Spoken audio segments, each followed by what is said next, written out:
राजू नवगरे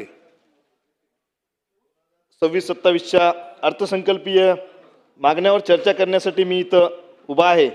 सर्वप्रथम जलसंपदा विभागाच्या माध्यमातून मी या राज्याचे जलसंपदा मंत्री सन्माननीय विखे पाटील साहेब यांचे आभार मानतो की माझ्या वसमत मतदारसंघातील सिद्धेश्वर उपसा सिंचन योजनेसाठी कालच त्यांनी तिथं मागच्या काळामध्ये मीटिंग घेतली आणि त्या माध्यमातून माझा जो राज्यपालाच्या अनुशेषात असलेला जिल्हा आहे, माझा हिंगोली जिल्हा हा राज्यपालाच्या अनुशेषात आहे।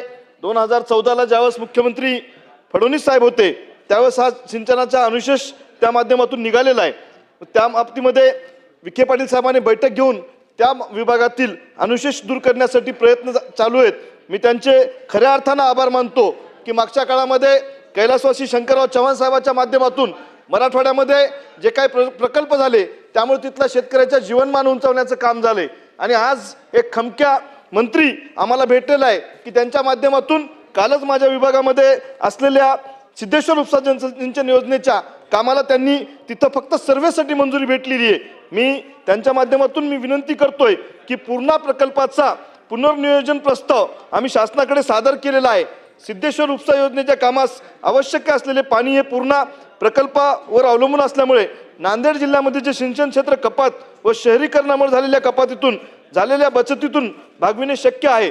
या योजनेमुळे आवश्यक असलेले पाणी हे पूर्ण प्रकल्पाच्या जलाशयावरील व कालव्याच्या उपसा योजनेतील सिंचन क्षेत्र कपातीमुळे होणाऱ्या बचत सुद्धा विचारात घेतली जावी। सिंचन अनुशेषाच्या अनुषंगाने आवश्यक उपलब्ध पाणी तिथून उपलब्ध होऊ शकते। सिद्धेश्वर उपसा योजना ही लवकरात लवकर पाणी उपलब्ध होऊन पूर्ण करण्यात यावी। वसमत तालुक्यातील सिंचन सुविधेपासून दूर असलेल्या व सातत्याने टंचाईग्रस्त असलेल्या सुकळी, कोठारी व कोठारवाडी, डोनवाडा या भागामध्ये सिंचनाची गंगा वाहत यावी। यासाठी UPP ऊर्ध्व पैनगंगा प्रकल्पाच्या उजव्या कालव्यातील भाटेगाव शाखा व कालव्यापासून उपरोक्त गावासाठी सिंचन होईल यासाठी सुद्धा निश्चित मी प्रयत्न करतोय आणि त्या बाबतीमध्ये सुद्धा मंत्री महोदयाने त्या बाबतीमध्ये पॉझिटिव्ह तिथं अहवाल तिथं आम्हाला मागवलेला होता। मला आणखी एक विनंती करायची आहे, UPPच्या माध्यमातून ऊर्ध्व पैनगंगा प्रकल्प इसापूर धरण कालवा संघ मायनर या कामासाठी क्रमांक 6च्या कामासाठी माझ्या विभागातील गिरगाव तालुका वसमत येथील भूसंपादन दर मंजुरी झालेल्या तफावती बाबतीमध्ये मला इथं प्रश्न मांडायचा आहे। त्या विभागामधील शेतकऱ्यांना ऊर्ध्व पैनगंगा प्रकल्प इसापूर धरण कालवा संघ मायनर 6च्या कामासाठी भूसंपादन दर मंजुरी झालेल्या तफावतीबाबत 18 मध्ये गिरगाव शिवारातील जमीन भूसंपादित केलेली आहे। त्यासाठी प्रति हेक्टरी 84 लाख रुपये मोबदला देण्यात आला होता, पण या कालव्याचे विस्तीकरणाचे काम सुद्धा सुरू आहे। नवीन जमीन भूसंपादन करण्याचे काम चालू आहे। मायनर कामासाठी संपादित केलेल्या जमिनीसाठी माननीय कलेक्टर साहेबांनी मोजणी करून जमिनीसाठी 40 लाख रुपये प्रति हेक्टरी दर निश्चित केला आहे।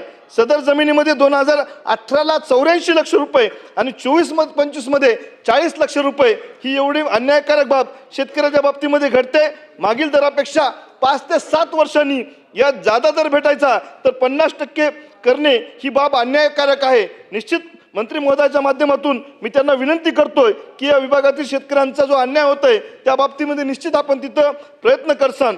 मागच्या काळामध्ये गोदावरी पाटबंधारे विकास महामंडळ छत्रपती संभाजीनगर अंतर्गत पूर्णा पाटबंधारे प्रकल्प वसमतमधील 1 हेक्टर 60 जमीन आम्ही तिथं मुलामुलींच्या वसतिगृहासाठी मागितली होती, पण आता त्या जागेवर जवळपास 32 एकर जागा तिथे आपलं एवढी इन्व्हेस्टमेंट वाढलेली आहे आपल्या जागेची, ती तिथला एकदम शहरातील मिडल भाग आहे आणि तिथं काहीतरी काम झालं पाहिजे। माझ्या विभागामध्ये मुलामुलींच्या जे मागासवर्गीय मुलामुली आहेत त्यांच्यासाठी तिथं वसतिगृहाची आम्ही तिथं मागणी केलेली आहे। नगरपालिकेसाठी काही प्रमाणात त्या जागेची मागणी केलेली आहे। जर तिथं अतिक्रमण झालं, अतिक्रमण आता खूप मोठ्या प्रमाणावर वाढलंय, पण हे अतिक्रमण तिथं काढून या मुलामुलींचं जर वसतिगृह तिथं झालं तर निश्चित या तिथं त्या बाबतीमध्ये काम होऊ शकते। या संदर्भाची मंत्री महोदय इथं समोर असल्यामुळे त्यांना मी विनंती करतोय की या संदर्भातली बैठक झाली, त्याचे मिनिट्स बाहेर आले, पण आता तुम्ही ज्या पद्धतीने वागता तसं जर बाकीच्या सगळ्या मंत्री महोदयानं वागलं तर तिथं फायदा होऊ शकतो। काल माझ्या विभागामध्ये मिनिट्स बाहेर आले पण तो अधिकारी ऐकायला तयार नव्हता। विखे पाटील साहेबांनी सांगितलं minister is a government not a officer is a government आणि ताबडतोब ते काम मार्गी लागलं। या पद्धतीने सगळ्याच मंत्र्यांनी जर काम केले तर माझ्यासारख्या नवीन निवडून आलेल्या आमदाराला सुद्धा त्याचा फायदा होऊ शकतो। त्याच पद्धतीनं मी आणखी विनंती करतोय की त्या विभागामधील जे काय आम्हाला ते जागा जर पाहिजे असतील तर सामान्य लोकांसाठी पाहिजेत आणि तिथं त्या मुलामुलींचं वसतिगृह झालं तर तिथं ते मागासवर्गीय मुलामुली शिकू शकतात, यासाठी मी आपल्या सगळ्याला विनंती करतोय. त्याचबरोबर गृह विभागाच्या माध्यमातून मी मागणी करत असताना मला एवढंच सांगायचंय की जे काही या विभागामध्ये मागच्या काळामध्ये माझे नेते नामदार अजितदादा पवार साहेब यांचा जे अपघाती मृत्यू झालाय त्याची सुद्धा सखोल पद्धतीनं चौकशी झाली पाहिजे. या महाराष्ट्राचे मुख्यमंत्री नामदार देवेंद्र फडणवीस साहेब यांच्या याच्यावर आम्हाला सगळ्याला विश्वास आहे. महाविकास आघाडीचे आमदारच नाही तर विरोधी पक्षाचे आमदार सुद्धा त्याच्यावर विश्वास ठेवतात, कारण हा जो तपास आहे त्या तपासामध्ये वेग आला पाहिजे. या अधिवेशनाच्या अगोदर जे काही त्या बाबतीमध्ये काही अपडेट्स आले असतील तर ते समोर आणण्याचं काम त्या बाबतीमध्ये झालं पाहिजे. गृह विभागाच्या माध्यमातून आणखी विनंती करतोय, ग्रामीण भागातील मुलं पहिले कधी बसले तर कधी वेगवेगळे खेळ खेळायचे, मैदानी खेळ खेळायचे. माझ्या विभागात कबड्डी सारखा खेळ होता, खो खो सारखा खेळ होता, पण आता सगळ्यांच्या हातामध्ये मोबाईल झालाय, ऑनलाईन गेम खेळतायत. कित्येक तरुण त्याच्यामध्ये उद्ध्वस्त झालेत. 20-20 लाख 25-25 लाख रुपये त्यांचे त्या ऑनलाईन गेममध्ये जातात. त्या विभागामध्ये ड्रग्स घेण्याचं प्रमाण सुद्धा शाळकरी मुलांचं वाढलेलं आहे. वेगवेगळ्या 28 प्रकारच्या नशा ते वेगवेगळ्या याच्यातून करतात. त्यामुळं या विभागातील त्या विद्यार्थ्यांनी हातामध्ये नसामध्ये इंजेक्शन घेण्याचं काम असतील, वेगवेगळ्या 8वी 9वीच्या मुलांना सुद्धा हे सगळे नाद लागलेले आहेत. आपण सगळेजण लोकप्रतिनिधी म्हणून काम करतो, अजून आपल्याला आपण चलत असताना कधी पाय वाकडा पडू देत नाहीत, आपण सोप सुपारी खात नाहीत. पण या 8वी 9वीचे विद्यार्थी जर आपली पुढची पिढी अशा पद्धतीनं वागत असेल तर एक खऱ्या अर्थानं ही खूप मोठी गोष्ट होऊ शकते. मागच्या काळामध्ये मी ज्या जिल्हा मध्यवर्ती बँकेचा संचालक म्हणून काम करतो त्या विभागामध्ये तिथं चोरी झाली आणि त्या चोरीच्या बाबतीमध्ये असं झालं की ते मुलं सगळे जे चोरी करणार होते ते सगळे या नशा करत होते. ते तिथं चोर नव्हते पण या नशेच्या याच्यामध्ये त्यांनी हे काम केलेलं आहे.